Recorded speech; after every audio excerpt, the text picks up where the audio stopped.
여러분 안녕하십니까? 국민의힘 당대표 경선에 한동훈 전 비상대책위원장과 나경원 의원, 원희룡 전 국토부 장관이 오늘 공식 출마를 선언했습니다. 한 전 위원장은 당권 주자들 중 유일하게 지금 야당과 별개로 최상병 특검법을 추진할 필요가 있다는 입장을 밝혔습니다. 조재영 기자입니다. 지지자들의 열렬한 환호 속에 한동훈 전 비대위원장이 국회에 나타났습니다. 총선 참패에 대해 책임을 지고 사퇴한 지 73일 만에 다시 당권 도전을 선언했습니다. 거듭 총선 패배는 오로지 제 책임이라면서도 고심 끝에 마음을 바꿨다고 말했습니다. 패배 경험을 변화와 승리, 정권 재창출의 토양으로 삼겠습니다. 대세론이 거센 가운데 최대 관심은 윤석열 대통령과의 관계. 그 가늠자로 최상병 특검법에 대해 입장을 묻는 질문이 먼저 나왔습니다.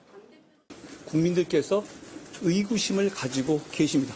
그 의구심을 저는 풀어드려야 한다고 생각합니다. 여당 당권 주자 중 처음으로 특검 필요성에 공감한 건데 더불어민주당의 특검법으로는 진실규명이 어렵다고 선을 그었습니다. 대표가 되면 대법원장 등 제3자가 특검을 고를 수 있게 새 특검법안을 추진하겠다고 덧붙였습니다. 같은 기자회견장에선 1시간 전후로 반한 대항마 나경원 의원과 원희룡 전 국토부 장관도 나란히 출사표를 던졌습니다. 나 의원은 당대표 역할을 충실히 하기 위해 자신은 대선에 나서지 않겠다고 선언했습니다. 책임지지 않는 염치 없는 정치에 당을 맡길 수 없다고 한 전 위원장을 견제했습니다. 승리는 말로 하는 것이 아닙니다.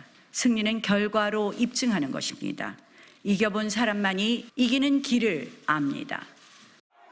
원희룡 전 장관은 자신과 당이 부족해 총선에서 국민 선택을 받지 못했다면서 반성하고 윤석열 정부 성공을 책임지겠다고 말했습니다.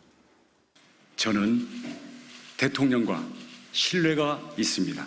당심과 민심을 대통령께 가감없이 전달하겠습니다.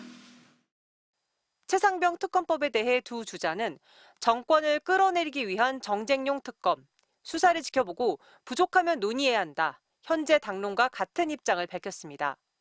지역구에서 먼저 출마를 선언한 윤상현 의원은 자신이 대통령에게 할 말을 할 수 있는 적임자라며 당은 전략가에게 맡기고 한동훈, 나경원, 원희룡은 대권 주자로 나서는 게 당에게 이익이라고 주장했습니다.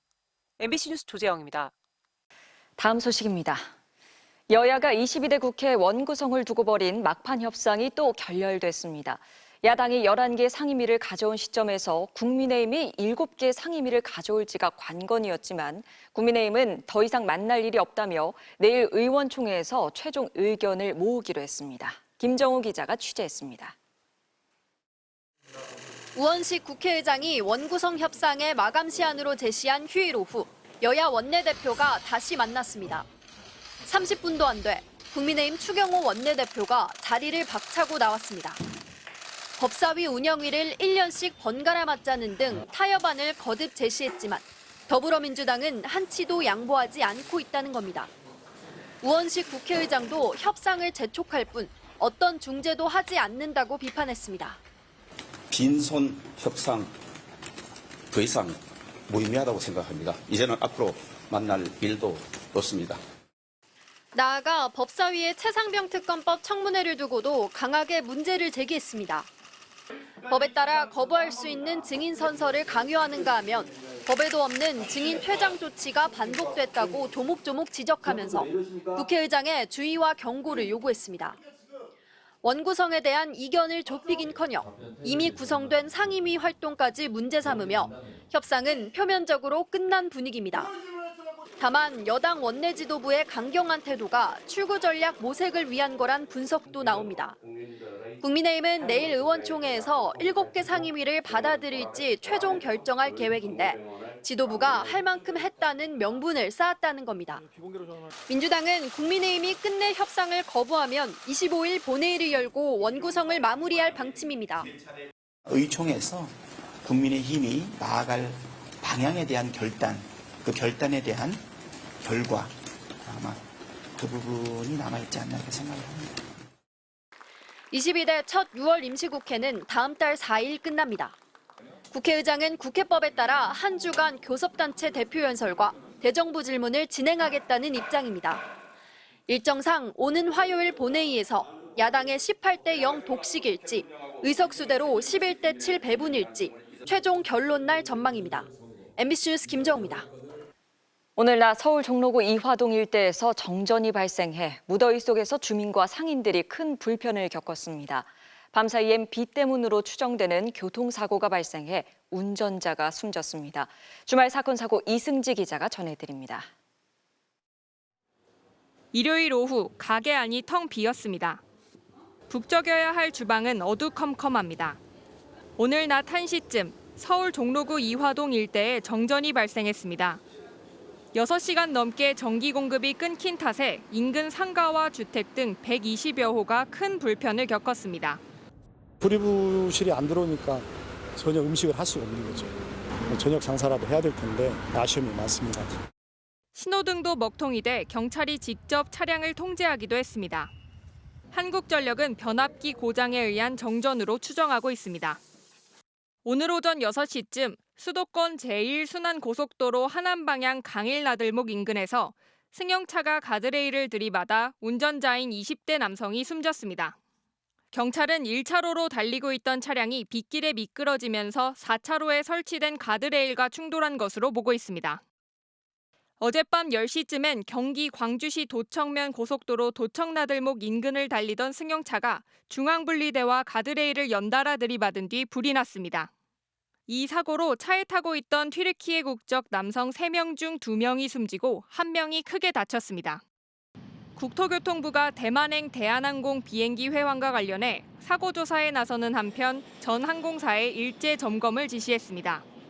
대한항공 KE189편 여객기는 어제 오후 5시쯤 승객 125명을 태우고 인천에서 대만 타이중으로 향하던 중 내부 압력을 조절하는 여압계통에 문제가 생겨 회항했습니다.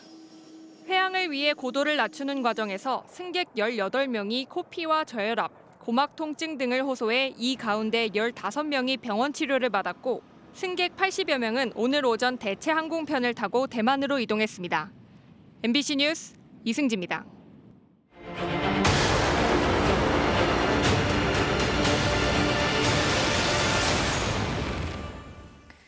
어제 대만행 비행기가 부품 고장으로 급강하하면서 승객들이 다치는 사고로 이어졌는데요. 지난달 미얀마에서도 난기류에 휘말린 비행기가 급강하면서 승객이 숨지는 사고가 있었습니다. 그런데 우리나라 상공도 이런 난기류 발생 위험이 큰 곳 중 하나라고 하는데요. 현이나 기후 전문 기자의 설명을 들어보시죠. 5월 20일 런던을 출발한 싱가포르 항공 SQ321편은 다음 날 미얀마 상공에서 강한 난기류에 휘말렸습니다. 치명적 난기류에 휘말린 시간은 단 4.6초였습니다. 비행 데이터 장치에 기록된 비행 궤적입니다. 오후 4시 49분 40초, 초속 8.5m로 급상승하던 비행기가 0.6초 만에 초속 7.8m로 급하강했습니다. 그리고 다시 초속 4.6m로 급상승했습니다. 사망자와 대다수 부상자는 이 순간에 발생한 것으로 보입니다. 기내 중력 가속도는 약 1.4G에서 마이너스 1.5G 그리고 다시 1.5G로 급변했습니다. 쉽게 말해 몸이 바닥으로 쏠렸다가 천장으로 튕겼다가 다시 바닥으로 떨어졌습니다. 천장에 부딪혔다가 내려오면서 의자에 있는 팔걸이 부분에 허리를 부딪힌다거나 엉덩이 뼈 이런 데를 많이 다치더라고요. 1명이 숨지고 43명이 다쳤는데 비상 착륙한 태국 의료진이 당시 공개한 부상 원인입니다. 척추나 척수 손상이 22명, 두개골이나 머리를 다친 사람도 6명입니다. 이번 사고의 원인은 발달하는 구름 주변에서 발생한 난기류로 추정됐습니다. 굉장히 급격하게 발달하는 대류의 위쪽이나 그 주변에서 순간적으로 굉장히 강한 난류가 발생된 것으로 일단은 추정되고 있습니다. 발달하는 구름과 상승 기류는 대기에 충격파를 만드는데 충격파가 만든 난기류에 비행기가 휘말린 것으로 보입니다. 이것은 전 세계 항로의 난기류 위험 지도입니다. 붉은색이 짙을수록 발생 위험이 큰데요. 우리나라 상공은 가장 위험한 지역 중 하나입니다. 왼쪽이 1979년, 오른쪽이 2020년인데 2020년에 더 짙은 붉은색으로 변했습니다. 기후변화로 우리나라 상공의 난기류 위험은 70%나 급증한 것으로 나타났습니다. 수증기의 양이 증가된다는 것은 결국에는 대기가 상승할 수 있는 원동력이 굉장히 커지면서 굉장히 강한 대류운을 발생시킬 가능성들이 높아지고 있습니다. 제트기류가 만드는 난기류도 늘었습니다. 요즘 같은 장마철이나 여름에는 강한 비구름이 발달해 난기류 위험이 더 큽니다. 더운 여름철에 7월에서 9월 그 상승 기류가 빈번히 발생하는 지역이나 그 시기에는 난기류가 자주 발생하는 곳으로. 안전벨트 경고등이 들어오면 즉시 벨트를 매고 경고등이 없더라도 매는 습관이 자신과 가족을 지킬 수 있습니다. MBC 뉴스 현인아입니다. 숨어있는 세금을 환급받으라는 온라인 광고, 최근 한 번쯤 접한 분들 많으실 텐데요. 온라인으로 세무 업무를 대행해주는 세무 플랫폼의 광고입니다. 최근 세무 플랫폼의 이용자가 늘면서 세무사 단체와의 갈등이 커지고 있습니다. 김건희 기자가 취재했습니다. 잠자고 있는 내 세금 얼마일까? 2분이면 조회 완료. 세금 신고와 환급 서비스를 제공하는 온라인 플랫폼 3.3의 광고 문구입니다. 서비스 시작 4년 만에 누적 가입자 2천만 명, 누적 환급액 1조 원을 달성했다고 업체는 밝히고 있습니다. 수수료를 제공해서라도 제가 어쨌든 환급을 받을 수 있는 상태면 정신적인 이런 걸 소모하고 싶지 않은 사람들은 전 좋다고 보고 있습니다. 그러자 세무사 단체가 문제를 제기하고 나섰습니다. 소득 신고 과정에서 수입을 누락하거나 인적 공제 등을 부당하게 적용해 탈세를 조장하고 있다는 겁니다. 세금 환급액도 허위로 제시해 소비자를 현혹하고 개인정보를 가로챘다고도 주장합니다. 그러면서 3.3 측을 국세청과 공정위에 고발했습니다. 세부 플랫폼은 세금 환급 사업을 즉각 폐지하라. 폐지하라. 폐지하라. 폐지하라.